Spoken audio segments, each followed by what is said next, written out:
各位朋友，你有冇試過喺生活洪流中被誤解巨浪衝擊，感到無助？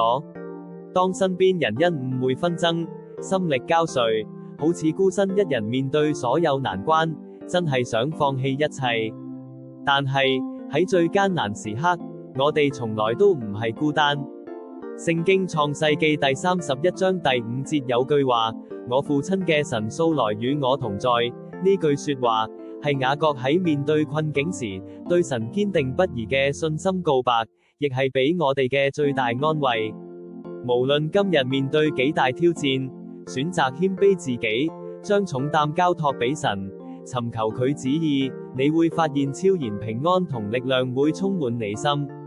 神嘅愛同保護會引導你走出網羅，邁向豐盛喜樂嘅生命旅程。相信他，唔使怕。